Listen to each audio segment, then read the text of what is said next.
Hello and welcome back to FlowState. I hope everyone is doing a fantastical. I hope that's a word. If not, how embarrassing. So let's talk about presence. Let's talk about guidance, coaching versus guidance, how they can work together, the collaborative nature of holding space for someone while offering them a path to engage within a system, a structure that will close the gap from where they are to where they are hoping to go. And sorry, I just thought my friend was there. Oh, by the way, we're going down to the Atlantic Ocean on our semi-normal trek with our good friend Tiga. Can you see him? All right, cool.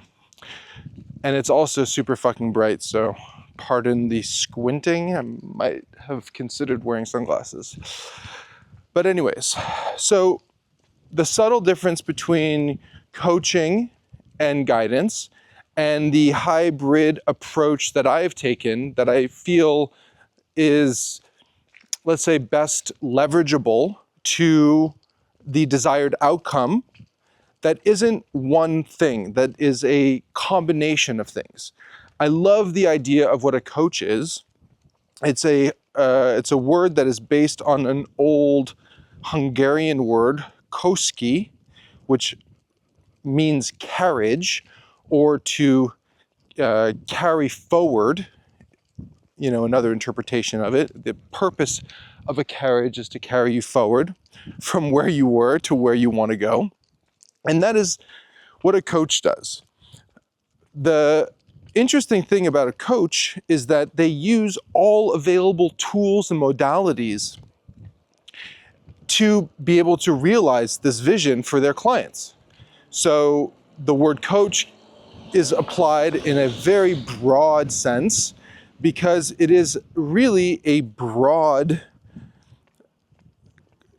actionable set of principles that all individual coaches leverage to be able to support their clients. So someone who is let's say a business coach will use different leverageable systems to help their clients in a very specific niche achieve their goals. Very different than someone who specializes in tennis, or let's say a short game golf coach versus hitting off the tee box, whatever. They're using all the skills that they have available to them. They're using all tools, tactics, systems, from performance modalities to psychological ones. And I just love how dynamic and broad the toolkit is. Whereas if you look at what a therapist does, for example, a therapist has a very narrow set of tools.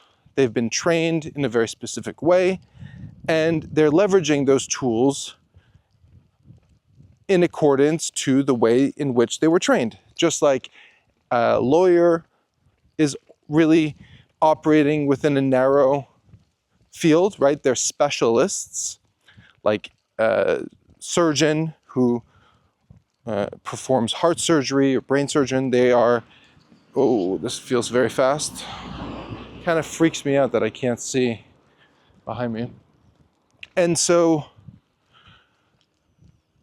in the space that I'm in, operating in, the reason you're here is to effectively close the gap from where you are to where you'd like to see yourself within a system, a structure, right? That's coaching.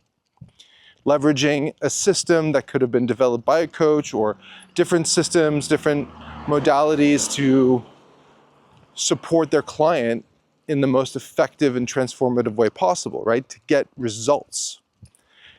A guide, on the other hand, is a little bit more esoteric. It's not as much about leveraging systems as it is about holding space for the people that they're guiding. effectively walking along the journey with them, as opposed to saying, here's a system that will help you close the gap as it relates to understanding how to effectively manage your time and align your goals to that system so that you can accomplish everything you set out to do within the parameters that you've set of, let's say, 6 months, okay, just as an example. So a guide really takes a step back from that and is more esoteric, more about feeling and less about system. And that's where I find the marriage between the two is just so powerful. It's so transformative because you get the benefit of both kind of like high level emotional thinking and becoming more self-aware through various structure, but also the conversations that are had between a guide and a client versus a coach and a client are very different. Fundamentally, they operate within the same kind of like space, but the language that's used, the tools, the like I said, modalities are going to be different, right? Because they serve two specific needs. I see it as, or at least I see my practice, and I do differentiate in the way I describe it. I say a guidance and coaching practice because I do see them as siloed, but I also see them as a single unit. So until I am smart enough to come up with one word that is encapsulating both ideas, I'm separating them for a couple of reasons. One is because not everybody is ready for guidance. Not everybody is ready for coaching. Some people really do need guidance and support through that modality. And other people really need coaching systems, things that are quantifiable and measurable to be able to close the gap effectively. And so this marriage between the two ideas is where I shine, is where I feel most connected to my purpose in alignment with being able to support my clients. And not just clients, but anybody. All people that interact with me know me to be in this way because I am my purpose. My purpose is my business. It's a way of life for me. It's not, let's say, a diet. It is a lifestyle. And I am in service to the world and people around me. And those who know me personally know this to be true with intense presence, high energy, because that's how I fucking roll. And I'm really here to serve, and I love it because it is something that disassociates my actions from myself and really amplifies the human experience for the people that seek guidance, seek help, seek advice, are looking to do anything, really. I mean, this is true for every aspect of what I do, how I behave, how I show up. And I have found great meaning and embodiment in this. And the more I entrench myself in this, the more the impact I can provide. And my objective is to be able to uplift the human experience and really open up what you already know is within you, but make it a reality as opposed to an abstract idea. So the more I'm practicing this publicly, the more I'm engaged with one-on-one coaching or the support through the group coaching program, the Growth Blueprint on School. Plug right here, check the link in the description. And the more impact the output of all of this effort can have on society as a whole, with the intention of individual by individual impacting the people in their circle, and it kind of like it goes out in concentric rings and will have a positive impact on society and the world as a whole. And it's not about me as much as it is about the individuals that I'm serving and how this impacts their world and in turn society as a whole. You know, I'm reminded of I don't know where this came from, but it's like one act of kindness. I just forget now. But you know, the impact on society as a whole, on humanity, can be measured by one simple act of kindness, one generous gesture of love can really change the course of history for an individual.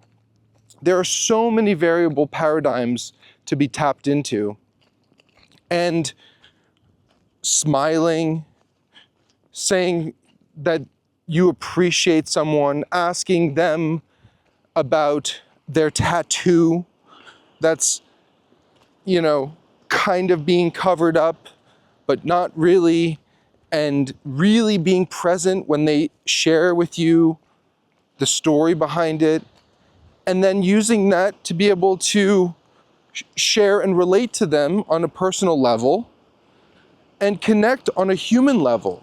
And just that is so powerful. And in our society, we're consumed by chaos, this hyper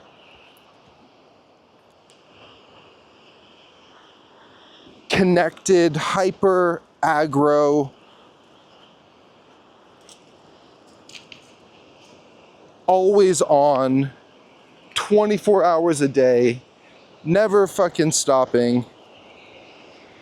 Oh, fuck. It's just, it can be a lot for people to handle. And it's not good for our little croc brain to be so wired all the time, which is why I speak and encourage everyone to get out into nature at least once a day if possible. I mean, this is applicable to a park. It doesn't have to mean go out into the, ouch. This doesn't have to mean go out into the wilderness. If you live in a city, there are parks. If you live in the country, you're already out in nature to some degree. But just because you live in the country doesn't mean you're actually out in nature. It could still mean that you're physically surrounded by what, you know, I define as nature, but your mind could be elsewhere, trapped or tethered, let's say, to your phone and other experiences that are not directly in front of you. Come on, Tiga. Also, Tiga, there's someone walking up, so you be gentle now. Oh, this person's carrying lots of shit. Hola. Sí, sí. Todo bien. ¿Qué es eso? ¿Sal? Sal. Muy bien. ¿Cuántos kilos? No sé. Mucho, ¿no? 15 kilos a lo mejor. 15, wow. Más o menos. Lo que pasa es que la pongo a secar. Wow. La seco para que escurra el agua. Sí, sí, claro. Pesa menos. Vale. Pero ya tengo en casa también. Ah, sí, me gusta. Para todo el año. Sí. ¿Eso todo el año? No. Esa y la que tengo arriba. Ah, vale, vale. O sea, cojo para el año todo completo. Oh, muy. Hasta el próximo año vuelvas a coger. Fantástico. Pero mejor esto que comprar, la que compras es peor. Sí, claro, claro. La calidad es fantástico aquí. Esto es natural 100%. Sí, sí, sí, claro. ¿Es posible abierto, por favor? Sí. Solo... es bueno si hace uno deporte todos los días. ¿Cuánto tiempo? ¿Solo un sezón para año o todos los años es posible para colección de sal? Todos los años. Todos los años, ¿eh? Espera un momento. Vale, vale. Un segundito. Joder.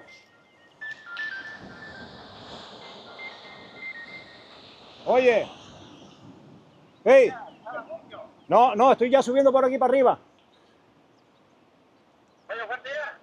Sí, pero mira, trae una bolsa de basura. Venga, venga, vale.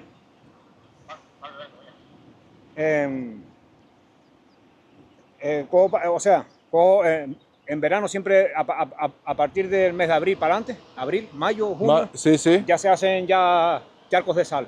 Vale. Entonces yo voy cogiendo más o menos, hasta cuando calcule más o menos para el tiempo para el año, ya no cojo más. Vale, vale. Pero me dura todos estos meses hasta el próximo verano.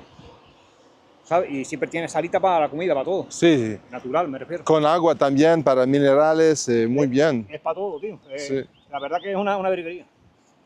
¿Y cuánto tiempo colección? ¡Wow! No, colección, nada, eso no... ¿Eso cuánto? ¿1 horas para todo?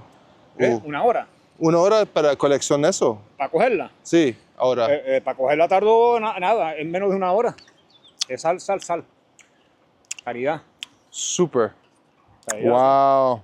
Ahora yo la pongo a secar. Ahora la pongo otra vez, la pongo encima de una mesa, Sí. boca abajo así, y va escurriendo el agua toda y se va secando hasta que, para ponerla después en las neveritas, ya tapadita allí, va cogiendo todo el año, tranquilito. Muy bien, ¿eh? Pescadito, pues yo vengo a pescar y cojo pescado, cojo de todo. Hay Muy- unas olas que agüitan. Increíble. Sí. ¿No surfeas tú? ¿Yo? ¿Coger olas? Sí. Un Coge. poco. Sí, sí, sí. Yo lo sé por la pinta. Por la pinta. Ok. Oye, pues nada, ya. Ay, adiós. Venga, tío. Buen día.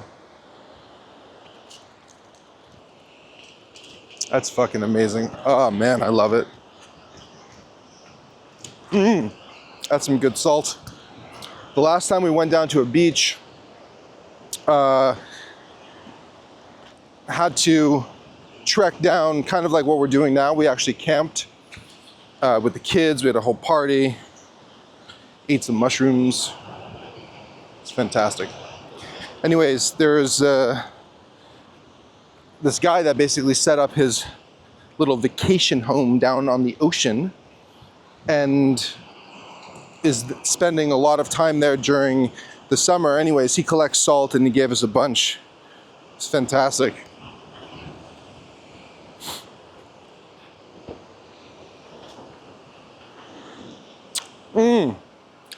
Fuck, that's good. My mouth is salty. I use sea salt from the Atlantic Ocean, from a different island than here, for all of our cooking. Actually, 3 islands produce salt. Tenerife, they used to have salt here, but no more. And the minerals are incredible. I mean, all kinds of stuff, including magnesium, and just, it's fantastic. I don't have the full mineral profile in my mind, but I know that magnesium is one of them. And I mean, I even think potassium is in there. I don't know, I can't remember. But anyways, in my drinking water, first thing in the morning, I always put at least 1 gram of salt, or 1,000 milligrams. And, you know, that's electrolytes. You know, the electrolyte packet industry is just fucking insane. And there are probably good companies that do it. But for the most part, what you're really after is salt. About 1,000 milligrams, or 1 gram of salt. And my understanding is you can take up to 5 grams per liter, not at one shot, but over time you can introduce that level of salt per liter in your body, especially if you are extremely active like I am.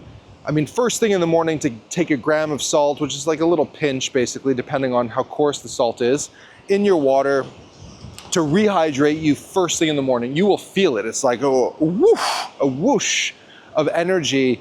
And especially if you're dehydrated, it's gonna hit you hard. Not really, but you're gonna feel it. This is, you know, not medical advice. I don't know all that disclaimer shit. I'm not a doctor, obviously.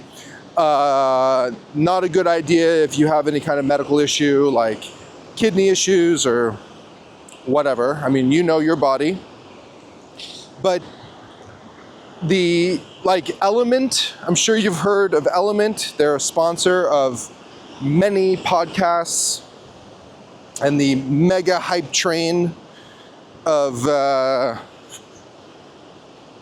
money laundering.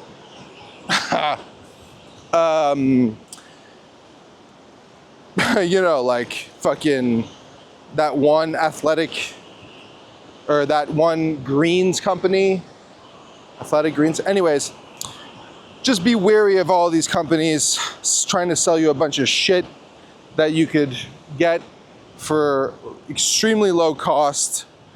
And in fact, I think recently there have been a bunch of companies that have been caught lying through false labeling and other things like that. I'm not suggesting that that's true for Element and or Athletic Greens. I'm just saying that these two companies have been called into question, and rightfully so, and you just have to, you know, do the analysis on your own to see whether those products are right for you. But my point is that, I mean, I understand that with an Element you have also potassium and stuff like that, which is important, but the primary reason people are using this is because they're dehydrated, and the salt, the sodium in those packets are what remineralizes the cells in your body, and drinking dead water is really not good for you, because the more you drink, the more you pee, the more demineralized you become, because you're literally peeing the things that you want retained in your body on a cellular level. So the simplest thing to do, buy extremely high quality sea salt, ideally from a very reputable company that does testing and can guarantee the mineral composition, as well as microplastic free, which is a very real thing, and start using that in your water, in your food, and on your popcorn. I guess that's food though. That's so good. Anyways, I digress. But it is a super important thing, and most people are chronically dehydrated. They don't fully understand how to properly hydrate. It's not just about, it's not just about drinking water, and certainly not like filtered water like a Dasani or whatever. You know, it needs to be ideally a spring water that is from a reputable source. They can provide clear information on their website, and if you then add really high quality salt to that water to ensure that you're getting enough minerals, because just because it's like just because a company is stating that this water has all these things in it, it doesn't necessarily mean that the levels are going to be appropriate for you to do the things that you need done, which is primarily fuel your cells with water that is being bound to them and not depleting you of the minerals required to hydrate your body for proper function at a high level. So this is cool. This is essentially water that was splashed up onto here, and because there's no water here, it dried, and then you have what's left over, the salt. I don't know where this dude was collecting, but that's basically what you can do. This is salt. Pretty great. Not so good for electronics or open wounds.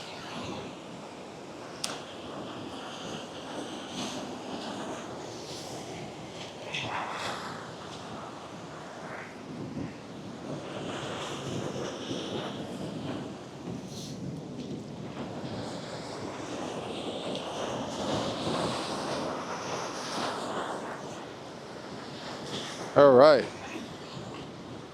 We are flowing today. So, what should we discuss at this point? I want to say before I go off on another tangent, if this is your first time dropping in, I really deeply appreciate your presence here, giving me an opportunity to share with you things that are meaningful to me, that I believe will provide you with actionable resources and guidance to be able to do the things that you're looking to do in an effective way. Sharing insight from my life that can hopefully translate into clarity and awareness and just a little bit of introspective catalyst into your life for you to be more dialed into the things that you want to do. And this project has really just begun. You know, we've done, I don't know, however many weeks. Let me just sit down here for a minute. I don't know how many weeks we've done of this podcast, but I just really enjoy sharing with everyone. And it really is a branch to the guidance and coaching structure that I'm doing through the Growth Blueprint community on school, as well as through my one-on-one clients. And the whole basis of this is that I press record and just roll with it. Yes, there are some instances where I may have had a few thoughts right before I press record as I'm getting the camera equipment set up. But other than that, it's just flowing. And that's why there's dead air sometimes, you know? It's just like allowing the brain to do what it does. And it's really a meditative practice that is external, not internal, right? Because I'm just flowing, and sometimes it's shit, you know? I'll be the first to admit it. It's like not every second of every episode is worth watching. But I still publish it, I still show up, and I still do it because I believe that there's value in the totality of every episode. And yes, it does require a commitment of time for you, the viewer, to watch. And that's why I try to keep it, you know, up to an hour. And, you know, feel free to skip through to different sections, bounce around. This is a non-linear conversation. I mean, there are certain segments that I think clearly are linear, but then as a whole, you could just have started with this moment right now, clicked on something, it brought you here, and then we're just talking, we're having a conversation. And the engagement aspect, I think, is really important. People sharing perspectives and insights. Just a few days ago, someone dropped a comment saying that you can't fathom how much you mean to me. And that just blew me away. I just was so profoundly moved. I got goosebumps. I immediately shared it with my wife. And I was like, this is the point of why I'm doing this, to be able to connect with people and for them to connect with me so I can uplift the human experience for them in whatever way I can be of service. There's nothing too small, there's nothing too big, and everything has meaning. And that's just the natural cycle of our minds. We attach meaning to so much and basically everything that we do. And sometimes we add meaning where there shouldn't be any meaning, and sometimes we blow meaning out of proportion and confuse the experience and change it somehow based on things that are inside our mind that are not actually happening in reality. So this is a long way of saying, ask me a question, reach out to me in the comments, on Instagram, on YouTube, on the school community, okay, on school.com, the Growth Blueprint, the link's in the description if you're interested, on X, on Threads, whatever. I am basically everywhere, putting myself out there for you to leverage. And there will be a time that my time will not allow me to engage as much as I am now available to do so. And I really encourage you to take advantage of that.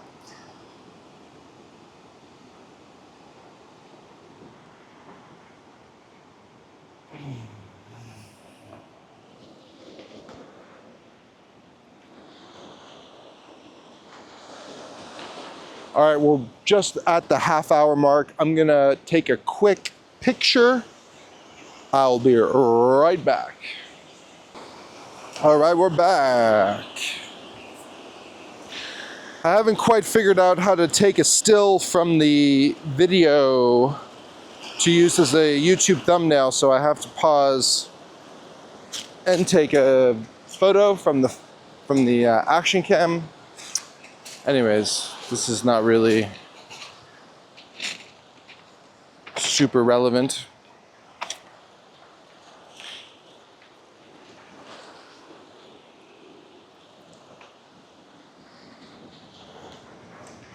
So yesterday published a video about, well, I try to publish as much high quality content as possible, and so if it's not up to a certain standard, I don't publish it. And so because of that, I'm publishing a little bit less than I was before, but I feel like the quality and the message and the actionable advice is better. So the point for me is to be able to do that on an ongoing basis and to deliver as much high quality and impactful actionable strategies and different ideas for you to consider and implement into your life. And one of the things, so I wrote an article that I published on School, on the Growth Blueprint community. It's about the concept of self-erasure, meaning that, and I also created a short for this as well. So self-erasure is an interesting concept because it essentially is when you break it down, is a limiting belief about yourself and the boundaries that you've set for yourself and standing up for yourself for yourself. It's not just about, it's like standing up for yourself sounds a little weird, okay? But what I mean is this. So let's say you're out at dinner with some friends, spouse, relatives, business, whatever. It doesn't really matter the context. What matters is what happens next. So let's say there's an environment in which someone proposes to order something to share, and it's really not something that you're interested in, but you just say, sure, whatever works. Without really, and then like internalizing that as a negative action or response to something that you should have had ownership over. And so you're effectively erasing yourself and your identity when you give up power and control to someone else to steamroll you, when in fact it is not your preference. And this is true for so many things. Like, let's use a personal example, like, oh, what movie do you want to see? What about this one? Yeah, sure, whatever, that's fine. So maybe that's true. Maybe you really just don't give a fuck. But maybe that's not exactly 100% true.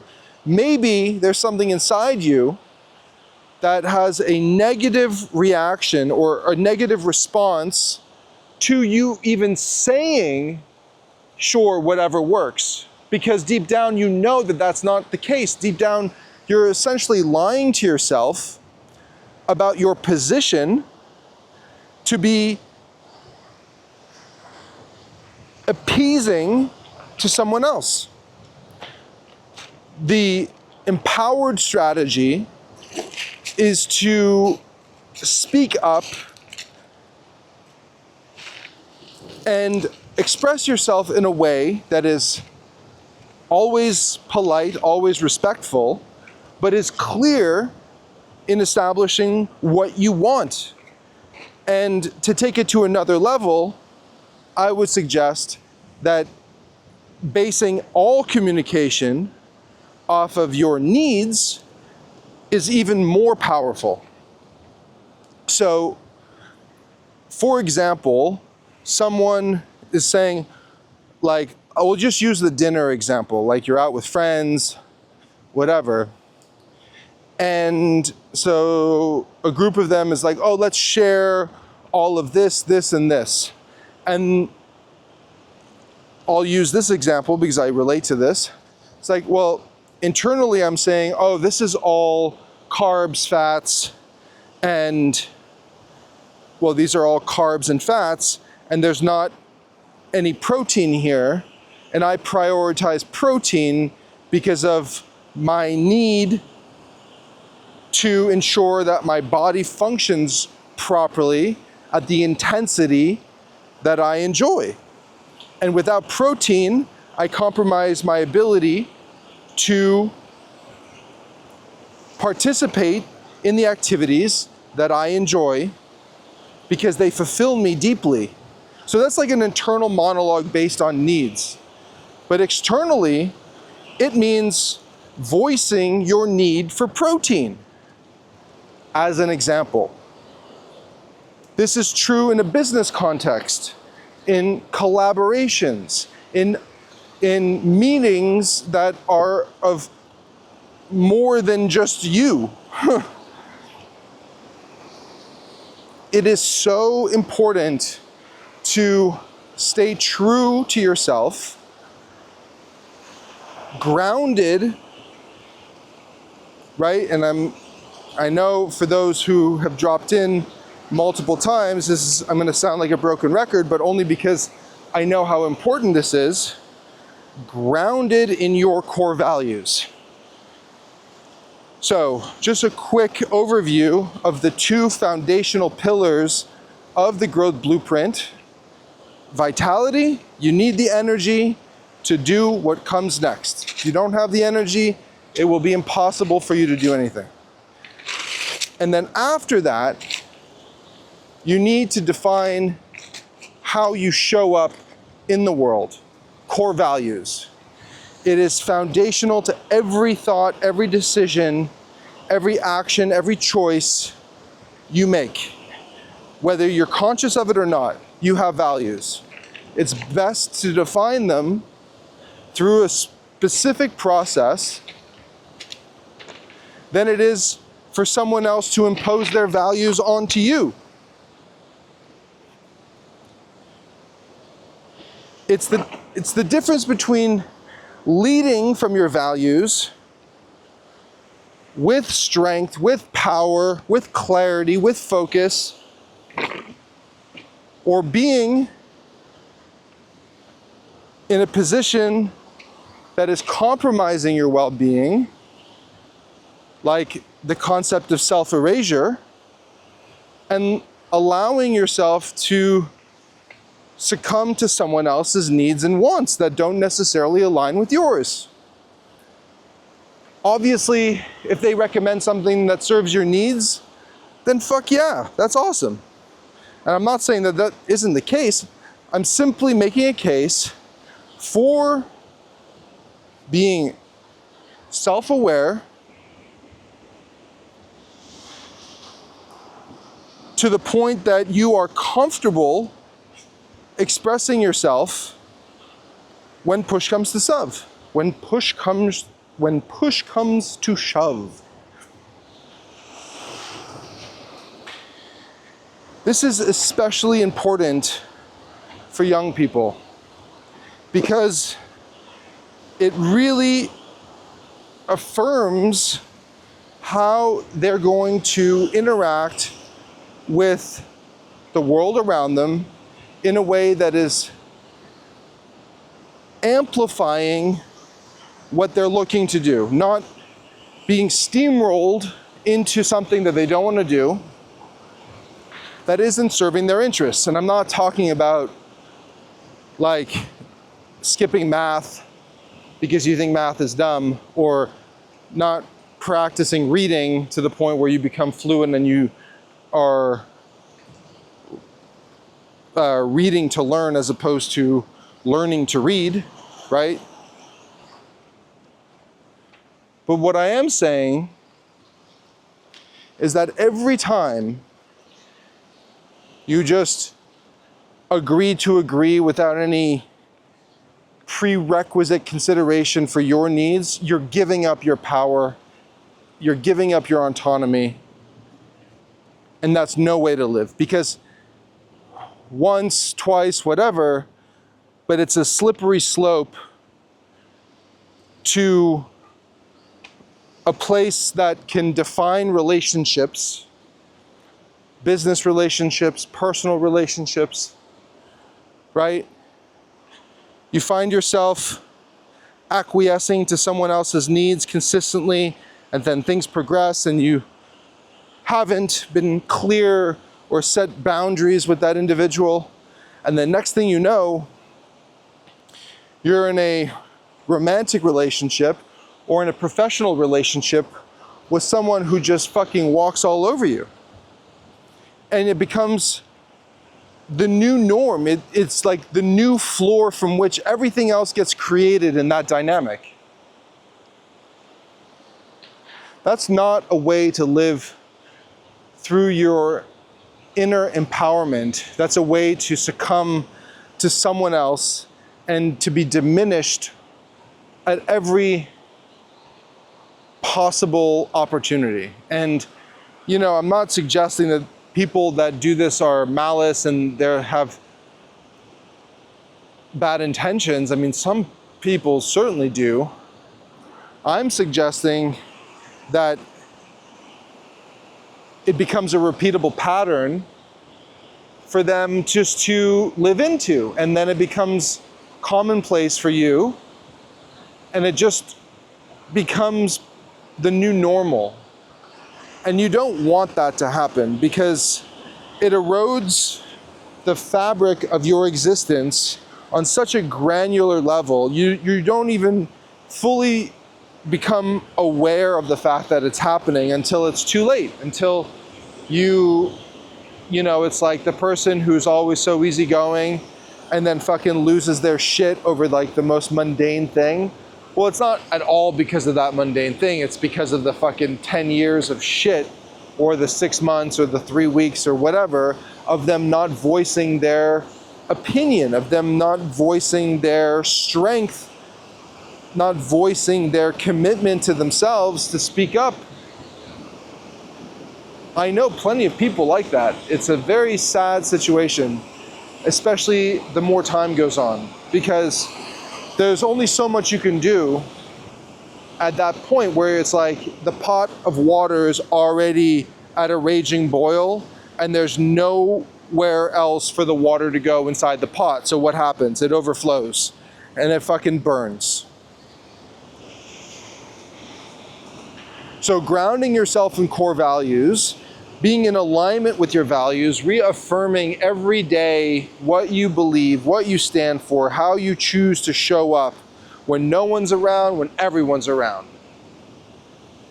That's locking in to your strength, to your power. That's your compass. Never lose sight of that.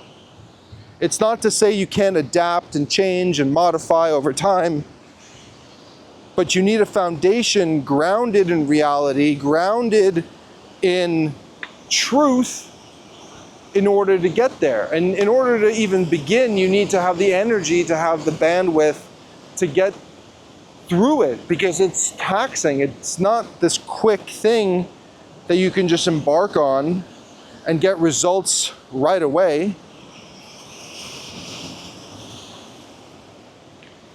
It took some time to figure all this shit out, as it should, because the point here is that I spent 10 years developing all these systems that transformed my life in the most profound way, and then I've condensed it into a framework that is not going to take you 10 years to do.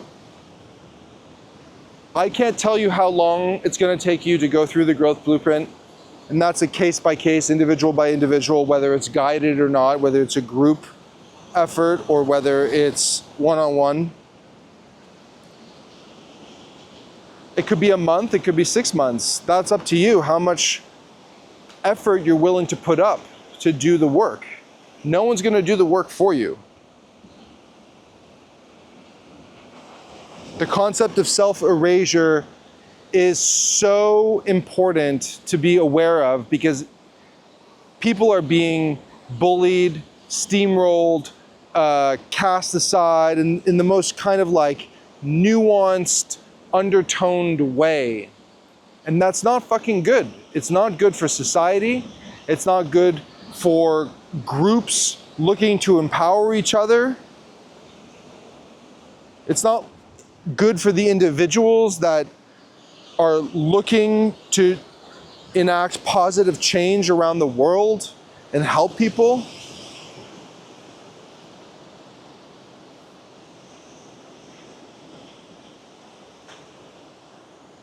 He loves it out here. Wow.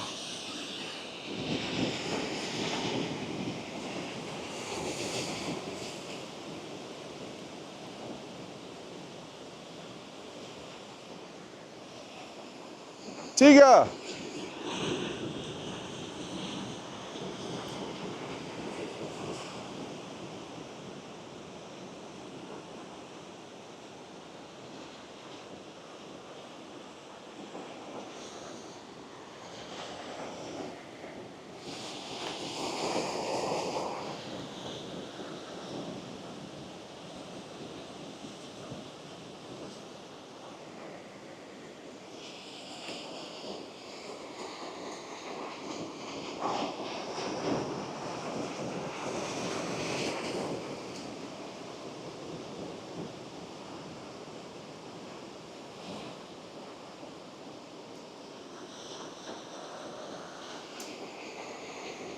He made it.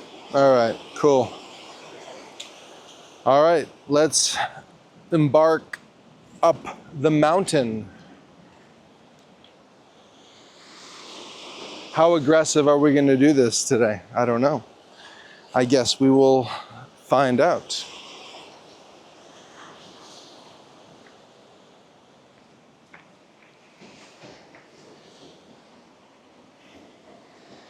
Tiga. Tiga. Oh, he's going up his own way. Pretty cool. I cannot stress enough the importance of vitality, sleep, recovery, the whole package, nutrition. It truly is the building block for everything that comes next. The more you pay in, the more you get back in dividends.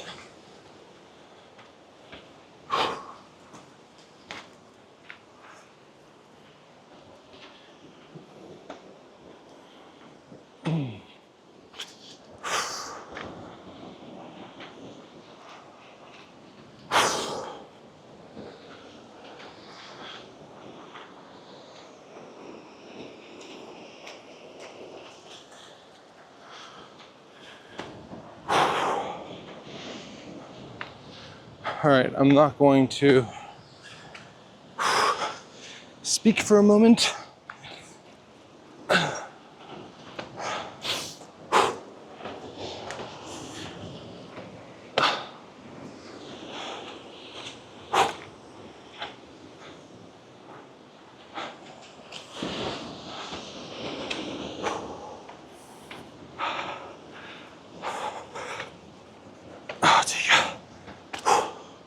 Whew. That's good.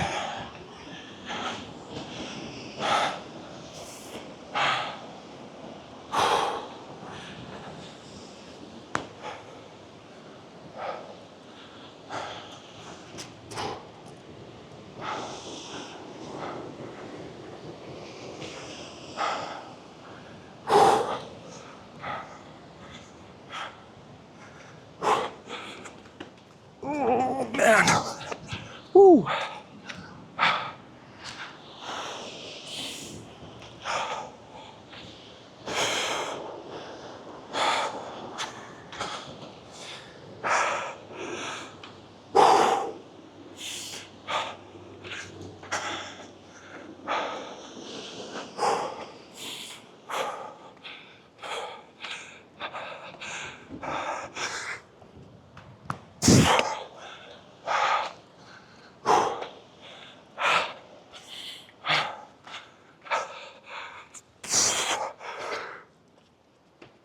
Woo.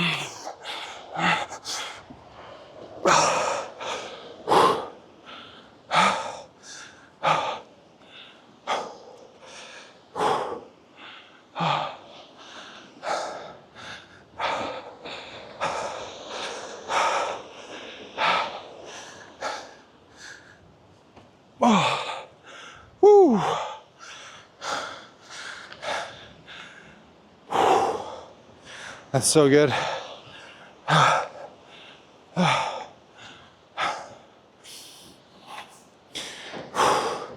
If nothing else, I hope that this is an inspiration to move your body, to get outside.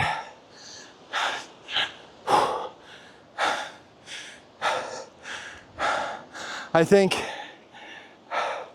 a disconnected 15-minute walk every day can serve you so profoundly. It's really a transformative practice that will allow you just to give space to your thoughts and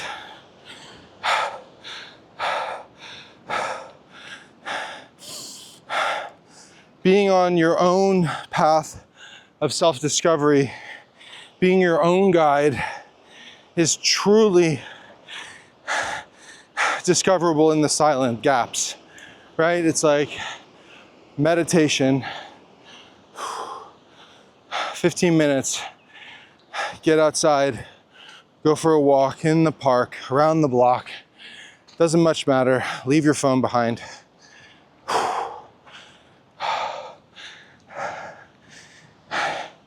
If you can't afford 15 minutes to yourself, you don't have much of a life. Start there. If that hit home, then you know where to start. If you're like, well, I do this, well, this is a reminder that you're on the right path.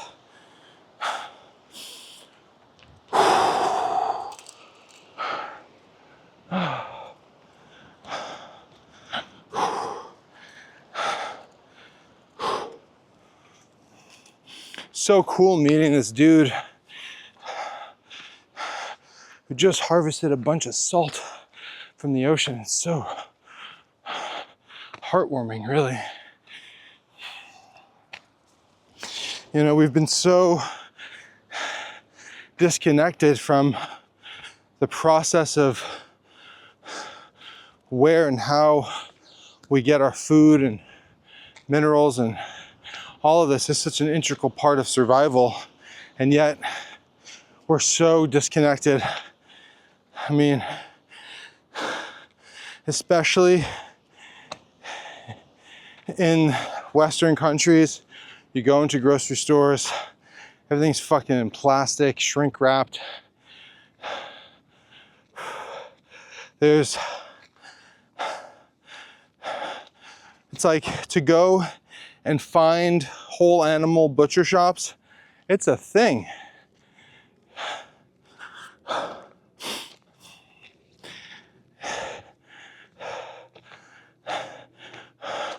In Spain, not all grocery stores, but the large grocery stores either will have a proper butcher and or fishmonger where they're getting whole animals, and where we are here in the Canaries, the grocery stores really do an amazing job working locally to leverage as much as possible from the land, from the ocean. I mean, why wouldn't you?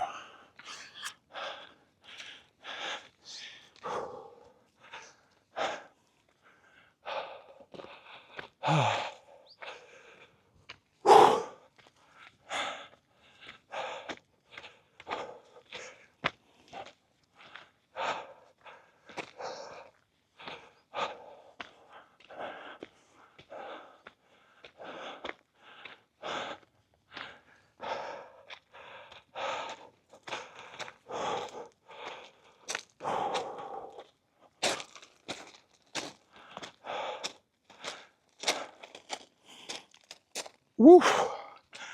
Oh man, it's amazing.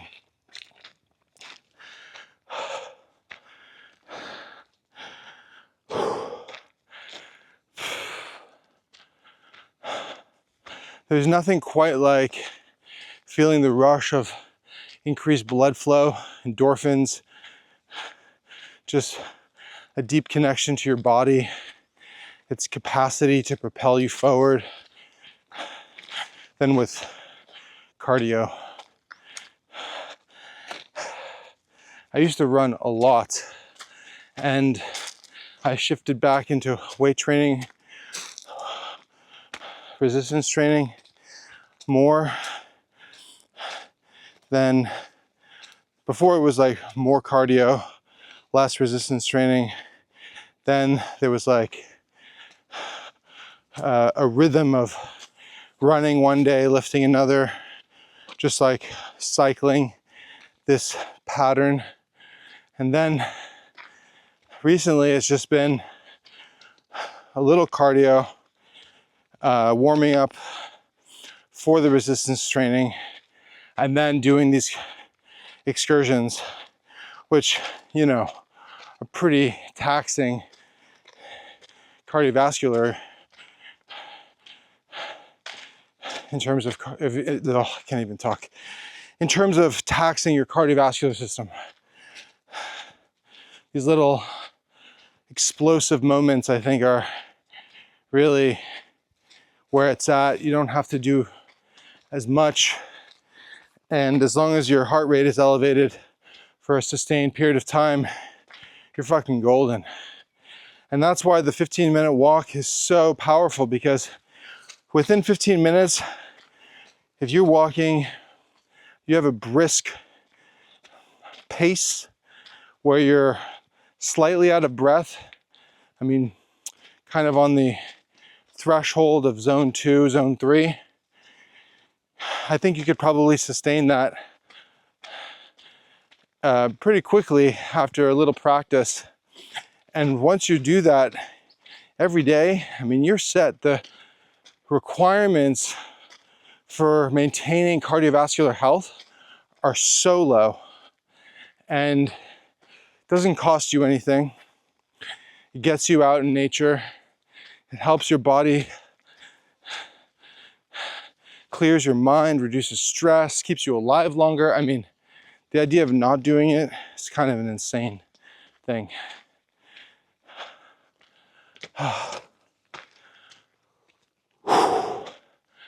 So up one hill into the next. It's 200 meters vertical from the ocean to where I'm going.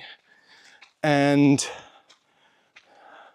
by the road, I think it's probably like double that. So like 400 meters maybe. Oh boy, where's Tiga? Tiga! There's always a road up here. Where'd you go, buddy? Tiga!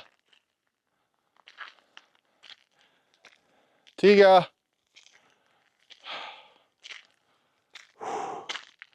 Oh, there you are. Tiga, come on, buddy. He's panting just like me. Tiga, come on. Come on. Tiga. Come on. Tiga. Tiga. Tiga.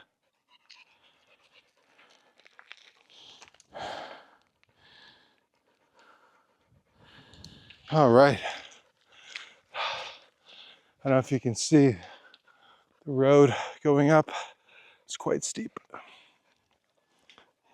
I come down here. This is the second time I've walked down. I go down this road, make a left here.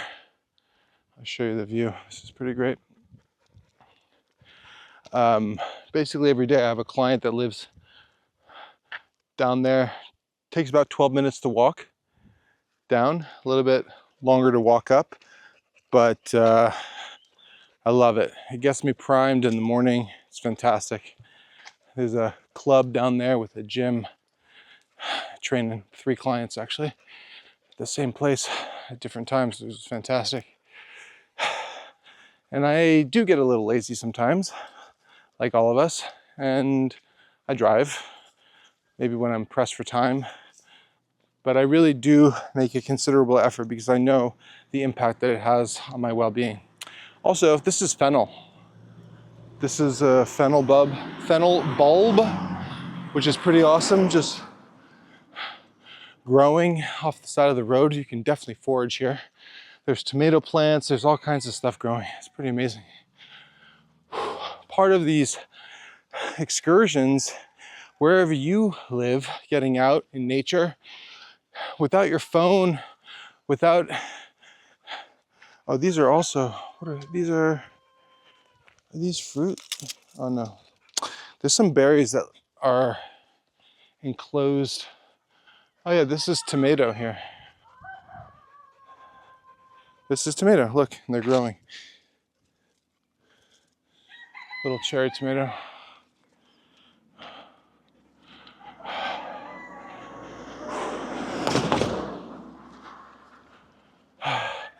As I was saying, the one of the added benefits of going out without your phone, connecting yourself to nature and or wherever you are in the park, it doesn't really much matter, is that you're forced to be with your thoughts, ideally not on a constant feedback loop of shit, but opening your eyes and connecting to what's in front of you.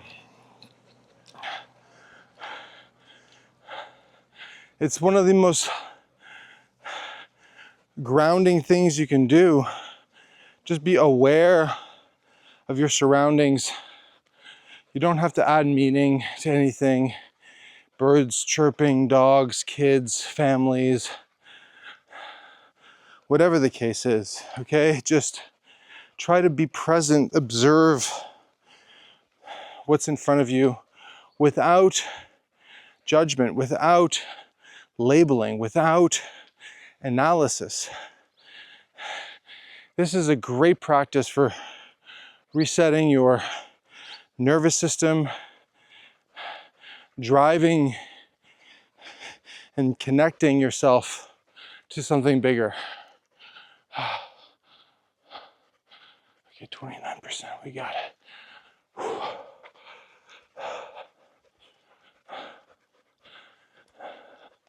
Hola.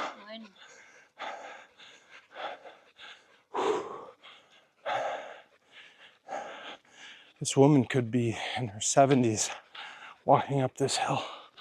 Pretty fucking epic. I love it.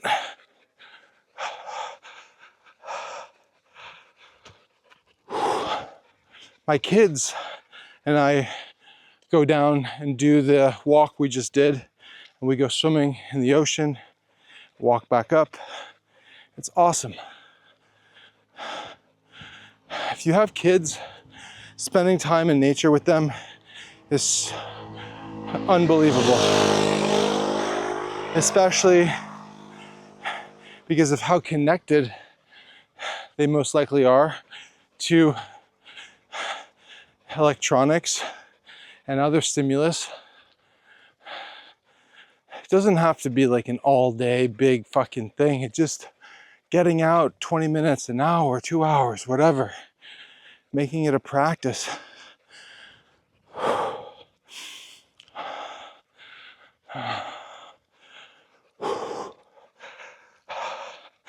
I'm always so primed when I finish this. I have a little bit more work to do, some food, shower, get cleaned up.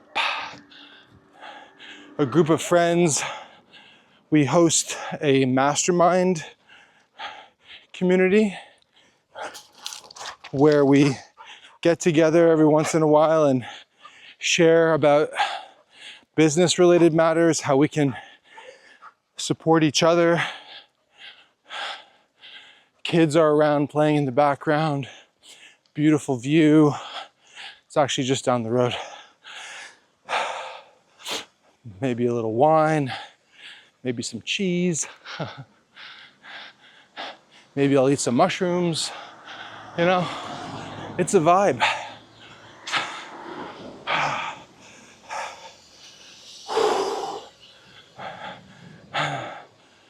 Oh man, I love it. Feels good. Feels fucking good. Get out into nature. Move your body. If you can, do a few push-ups now. Do a few bodyweight squats. Change your state. Activate your nervous system through calm, grounding presence, not hyper cortisol driven panic. You know what I mean. You're here. We're connected. Just your presence, your commitment to this conversation changes everything.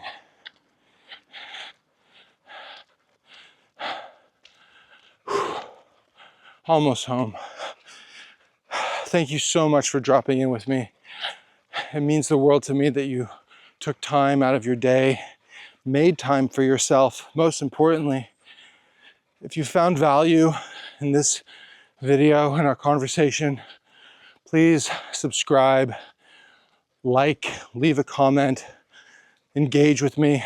I will be responding. Enjoy the week. Enjoy this moment. Before I go, take a few breaths. Center yourself. Love yourself. Till next time.